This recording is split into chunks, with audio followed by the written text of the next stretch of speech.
I felt like I had no vagina, no face.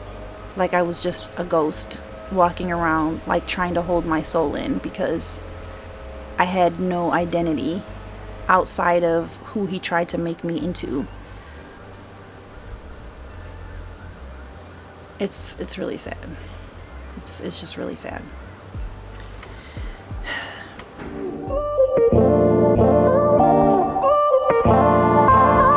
Good YouTube fam, it's your girl Gracesandra, and I am back today for another video. On this channel I talk about all things that have to do with Black womanhood, mental health, and verbal abuse that we experience so often as Black women in society, in media, from our families, from our partners, and just about everywhere. The theme is to learn how to get through it, because we all just out here trying to survive, like on a real basic level. Today's video is about verbal abuse part 2. I'm going to be talking a little bit more about some details of my experience like I did in part 1, but also just what it is, how can it be explained, and yada yada yada. So let's just get into it. Where I left off last time is some signs that you might be experiencing verbal abuse, and today I want to talk a little bit about the dynamics that lead to it. So with my ex, who's a verbal abuser, he was very severely abused physically by a number of different women in his life, and a lot of times verbally abusive men, people who are abusive in general, tend to have experienced extremely traumatic childhoods. Now that's not an excuse, because I experienced a really traumatic childhood, but I'm not going to abuse anyone, and I'm going to be sure that I don't abuse anyone. As my ex was abused by women growing up physically, it definitely took away a sense of his power and control.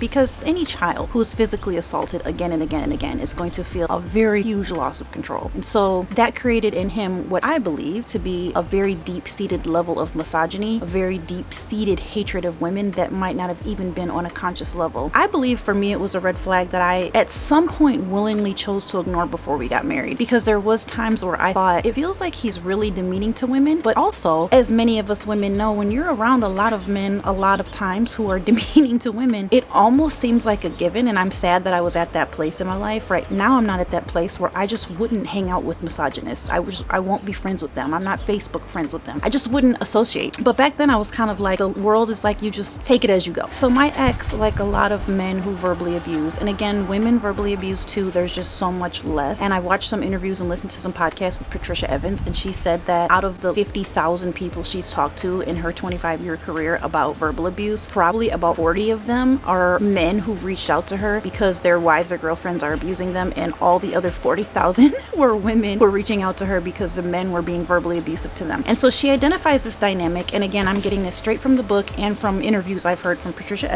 I just want to clarify again that I'm not a counselor or certified coach. I'm a survivor looking to help other people survive, and I really hope to help other people who look like me, because I couldn't find any resources from any Black people about verbal abuse. So I wanted to kind of step in and fill that role for other people who need to hear it, maybe from a different lens or from someone who looks like them, frankly, because that's important. Anyway, so Patricia Evans explains that there's a dynamic when men who go through trauma, who become verbally abusers over the course of their lifetime, feel like they come up with a woman in their mind who is not like the woman who controlled them or abused them in their childhood. And she is perfect. She's the fantasy woman. She's a complete and utter fantasy. And part of their biggest fantasy is that they are always in control of this woman. Number one, they always have power over this woman. And this woman knows what the abuser is thinking. She literally knows what he's thinking. This is like so deep, y'all. It's on a super duper deep subconscious level. It's called power over. So when a man who is verbally abusive gets with a woman and he has this idea of a fantasy woman that he can project onto this woman. I'll say for me, when I read this book, that part really blew my mind, because it was very obvious a few things. One, that I was not really human to him fully, and I could give so many examples of that, but what she describes is that when a man projects his like fantasy woman on you, it almost removes your humanity. At that point, it's very easy for them to not have empathy for you. There are times where I have screamed and cried and begged and been on my knees begging for my ex to have empathy for me, have grace for me, see me as a human, and treat me like a human. I would literally say that, like, could you just treat me like I'm human? And before I read this book, I had no idea why that dynamic existed, and I could not understand it. For me, it was for anyone who's an empath or who's been with an abuser, it's often a very huge point of confusion and cognitive dissonance why someone is not treating you like you're a human. and it's because of this power over dynamic. And so they've projected the fantasy woman onto you, and you obviously can never fulfill what the fantasy woman wants. And so when every single time you don't fulfill what the fantasy woman wants, including knowing what he's thinking, then they get angry, and it creates this extreme environment of emotional fragility that you cannot believe. When I was with my ex and this started happening, I could not believe the level of fragility. I could not say anything without fear that it was going to be taken in a way that would cause him to abuse me. Now, of course, I did not know I was being abused. In my last video in part 1 of this series, I stated that if I asked him what he meant, he would get mad at me. If he said, I think this bubble gum is off, I'm not feeling it. And if I was like, oh, what do you mean? What do you mean? What do I mean? And he would get mad. Now, that bubblegum thing never happened. That's just an example of the kind of interactions that happened every day, all day, when I could not read his mind. An example I have of this is that whenever he wanted to travel to see his mother, who lives like a few states away, or to see his family, who lives a few states away, he would say things like, I'm gonna go down and see my mom and my grandma this weekend. This was, after we were married, and it was just kind of odd to me how he worded it. And I was like, so you don't want me to come? And he was like, what do you mean? I never said that. What are you talking about? And I'd be like, well, you said I'm gonna go down and see my grandma and my mom this weekend. And he'd be like, well, of course I was talking about you coming with me. Like, why wouldn't you come with me? Like, what are you talking about? And then I would be like, oh, well, you said so I didn't know. And so he was like, man, you always just want to argue. Like, why do you just always want to argue with me? That dynamic is verbal abuse, number one. There's a lot of different things at play in what I just said, so I'll come back to that. But I wanted to give the example of the fragility of verbal abusers and how everything offends them, and they operate via anger. And from what Patricia Evans explains is that a lot of times they don't even know why they're offended or why they're angry. So for example, if he got mad at me for asking like why I clarified, he might not even on a conscious level know that he's angry. In that scenario that I just gave you, he would come back with, well, of course you guys are going to come with me, or you, me and the baby, or of course you, before we had the baby, of course you're going to come with me to go see my mom and grandma. He's responding in a way that he thinks is fitting. And if I were to say, damn, that interaction just really hurt my feelings, I'm having a hard time with how you responded to me, he would get mad again, because he wouldn't understand that he was actually operating out of anger, that he was offended because his fantasy woman can't read his mind, and his fantasy woman took him literally when he said, I'm going to go down and see my mom and grandma. So in me taking him literally and misunderstanding, he was offended, then he was abusive, he confabulated, he projected. There's all these different behaviors that happen. And so by the end of the conversation, I was always feeling, and women who are verbally abused feel extremely exasperated all the time, because you just feel like you can never be understood, because the power over dynamic is always at play. It's always at play. I was so thankful when I read this book and realized that, because the insidiousness of verbal abuse is that when you're experiencing this and you don't know what's going on, all you know is that you feel belittled and demeaned all day long because someone's trying to take power over you in every single interaction. And then they're explaining to you that when you're hurt about it, or when you articulate your pain, that you're just not seeing it clearly, and maybe that you're dumb, maybe that you just are dense. Dense? I don't know.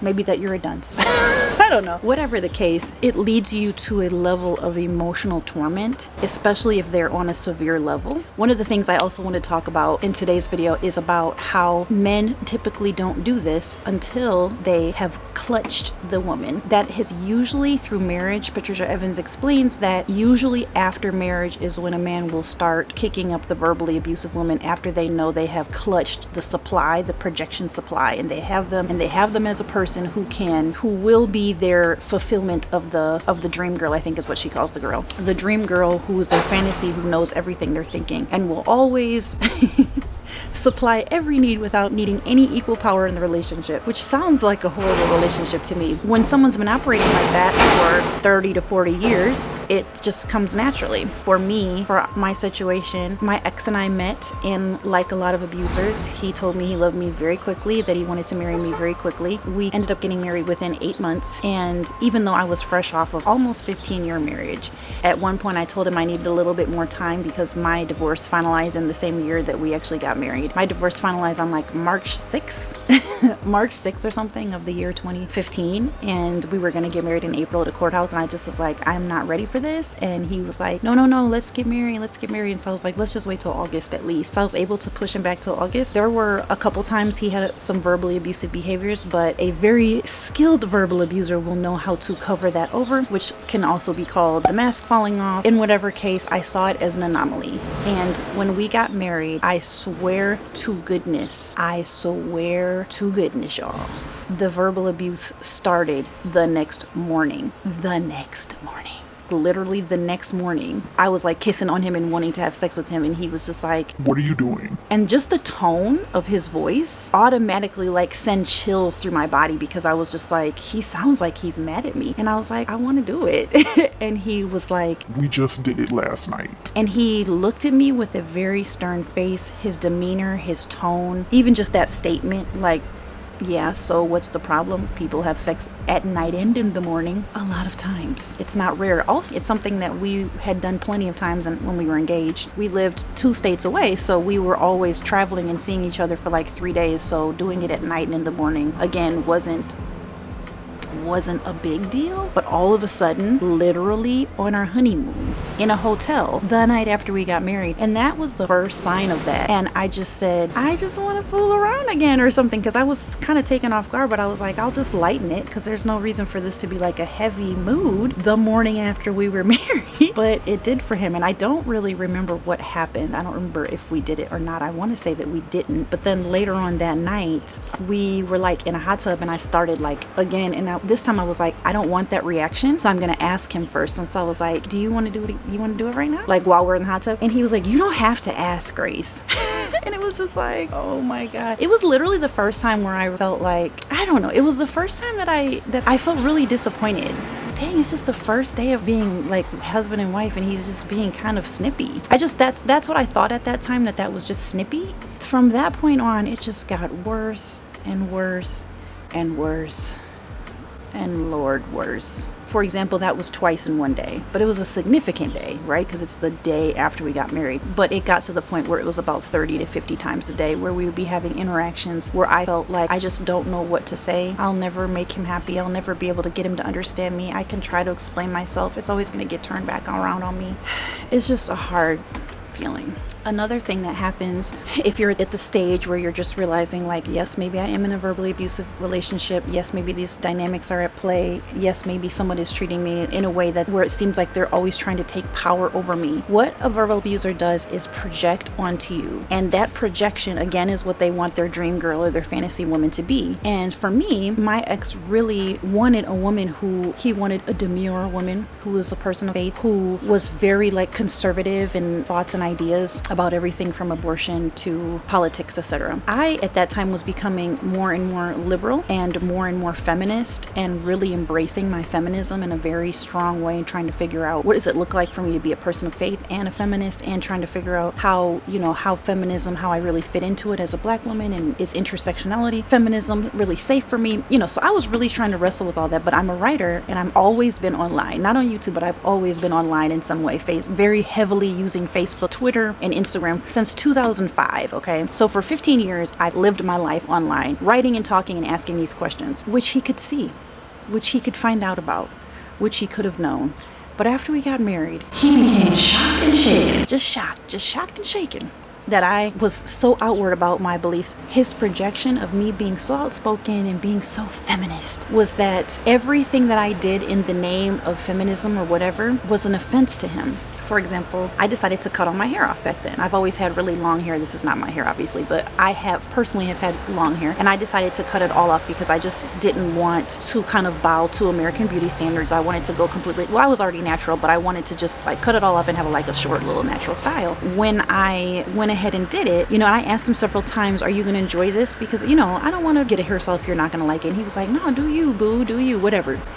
But when I did it, the first thing I did was put an Instagram post up, and the caption was "fuck your beauty standards." We were in the car, and when he was on his phone, I was driving, and he was on his phone looking at it in the feed. And when he saw it, he was like, really? Like, really? And just that just that. I immediately felt stupid and I felt demeaned, and I kind of felt like, why can't you just empower me? Like, I'm trying to like resist the standards of beauty that America gives us, that we have to look like either Kim Kardashian or Giselle Bunchkin or white women, essentially. Like, why can't you just affirm that I'm trying to be countercultural here, and that this is a part of my feminism, that I want to say, hey, it's okay to have short hair, it's okay to have close cropped hair, or whatever. Do you think that I said any of that to him? If you said yes, you're wrong, because I would have been way too afraid to say that to him. I already knew that was literally 2 months into our marriage, and I already knew if I had said any of that to him, that he would have lost his shit. So, you know, what I said was like, like, I just laughed with him, didn't respond, because I was already conditioned in so many ways. I was already conditioned to avoid conflict, I was conditioned to avoid having my own mind. And a key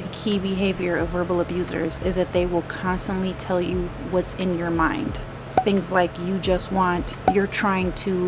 that's a verb, anything that is a verb that they're telling you is defining behavior, and that's not appropriate, because nobody knows what's in your head and nobody knows your motives. A very popular one that a lot of verbal abusers say is, you just want to fight. You just want to fight.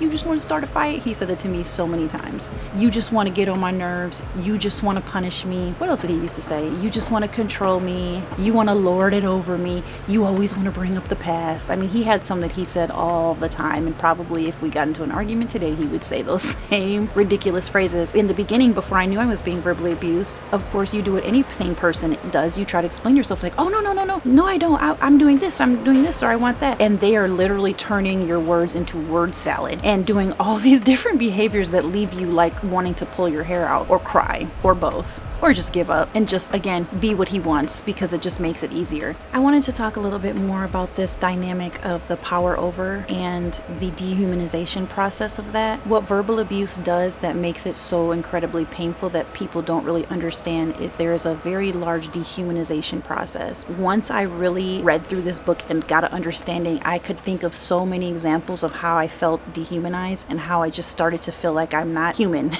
A lot of them were from the very beginning. So for example, we got together mid-December 2014. I found out later, we had spent New Year's Eve together, by the way. And that's kind of what, when he said he really loved me, and he asked me, was I his queen, and we're going to talk about getting married and all this stuff, right? This is, again, 2 weeks after we met.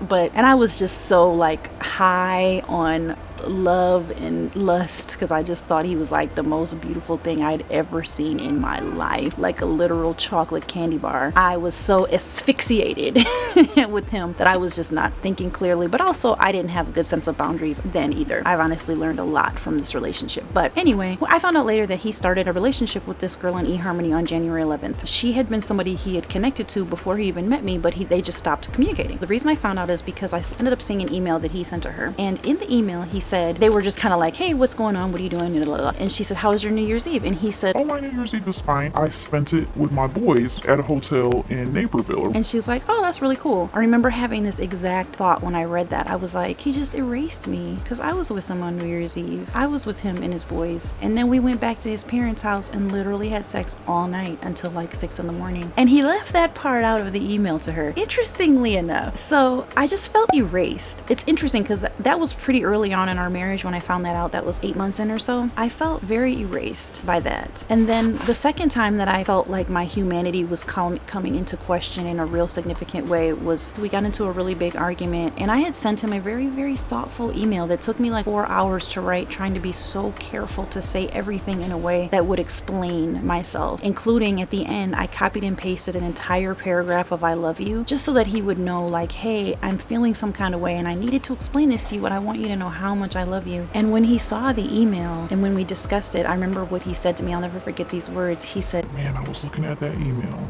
and I just thought to myself, I don't know if I can stay with this woman.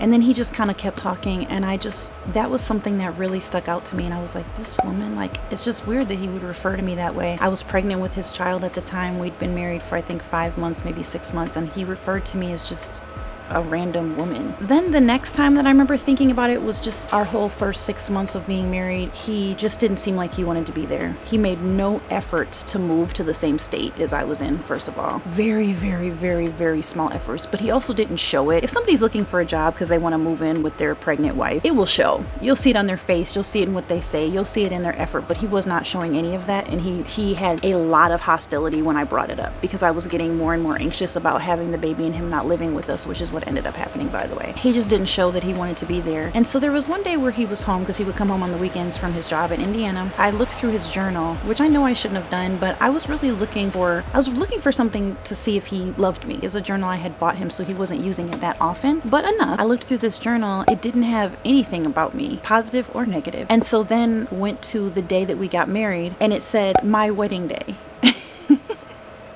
It didn't say Grace and my wedding day or anything, almost like he was marrying himself. And there was just nothing. There was nothing about me. And it was one of those things where it was just like, oh, that's not a big deal. Like, Grace, you're looking at it, you're getting paranoid or whatever. But now that I know everything, I can look back now and it's kind of crazy, like all the ways that he just didn't acknowledge me. It's very interesting because part of the devaluation that I felt slowly over the course of all the years we were together was little things like that where I just was not acknowledged. Later on, maybe a year before we moved out, this is after I found out about a lot of different women, and I was always snooping on everything. I was like snooping on his phone, his Twitter, his Facebook, his journals. Like anytime I could snoop anywhere, I was snooping, okay? I fully acknowledge my snooping behavior. But I snooped in his journal and he wrote like 100 things he wants to do. His bucket list. A list of 100 things in a bucket list. It didn't mention me at all. Oh, and he wrote this during a time where we were supposed to be like really happy and he was doing better and everything was great. And he wrote a list of 100 things that he wanted to do in his life, and it didn't mention me at all. And the only thing that could be slightly, maybe about me was number 16 said, have a great marriage. But it didn't even say with me. It didn't even say with me. It was literally like an entire list of everything about him.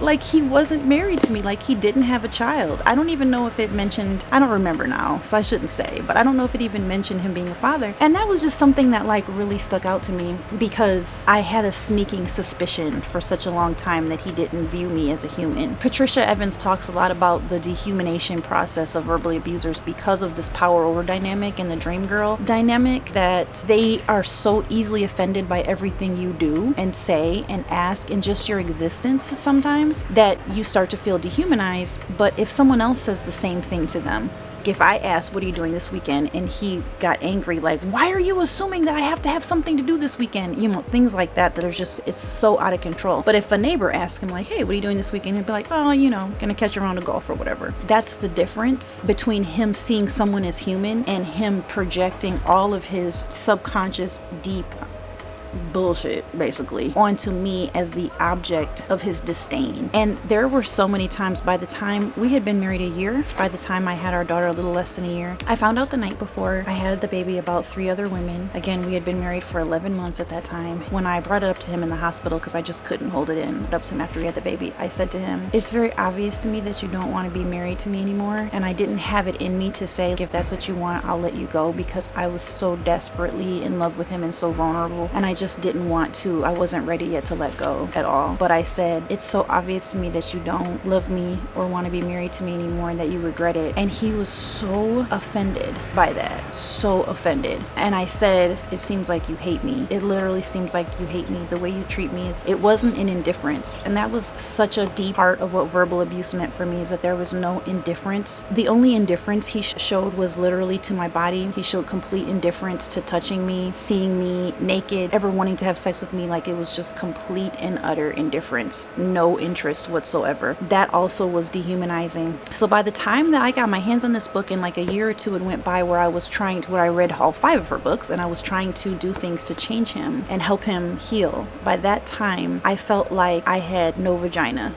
no face, like I was just a ghost walking around, like trying to hold my soul in, because I had no identity outside of who he tried to make me into.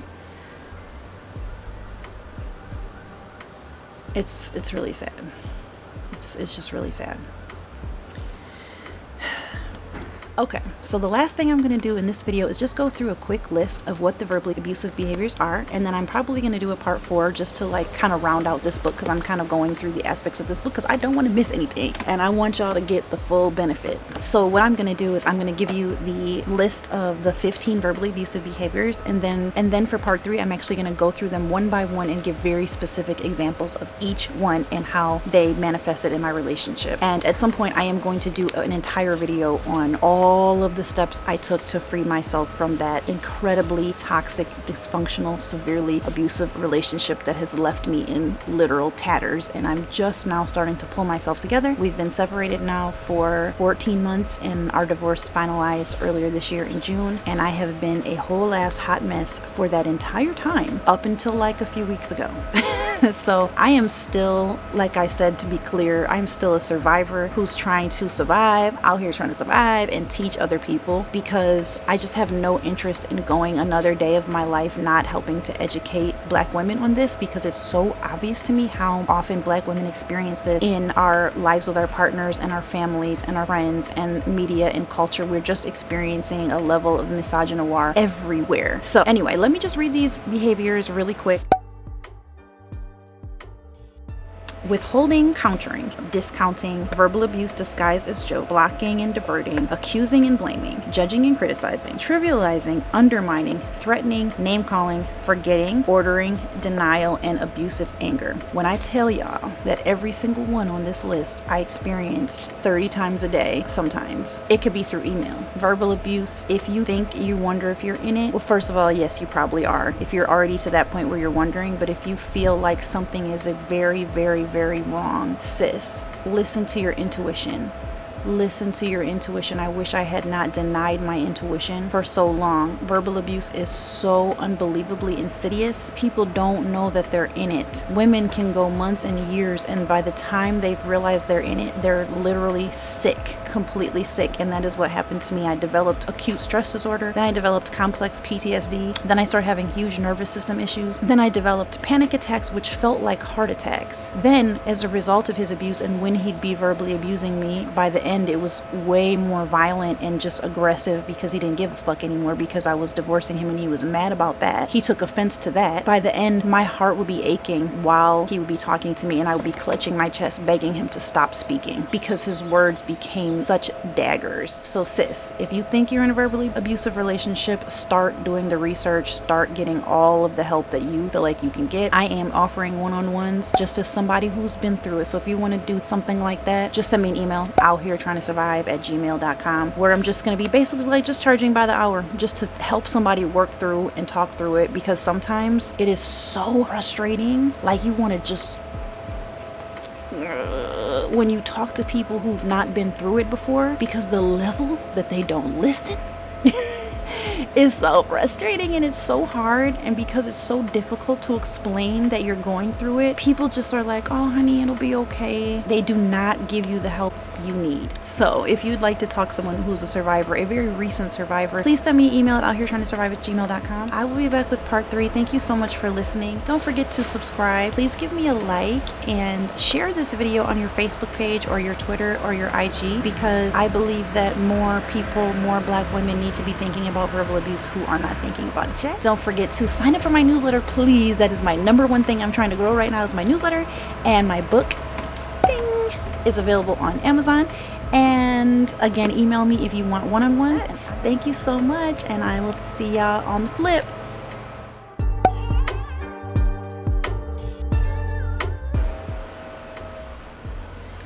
I got these from my partner the other day. The few times that we went grocery shopping with my daughter, who's 4, who's not his daughter, and the first time he said, hey Revy, go over there and get mommy some flowers, and so she picked him out and then he bought them for me at the grocery store. And so last night we went to the grocery store and she was like, can I go get mommy some yellow flowers? And he was like, yeah, go get her some. So I wanted to have them in my video today to represent the new life that's possible, that I never thought could be possible after verbal abuse.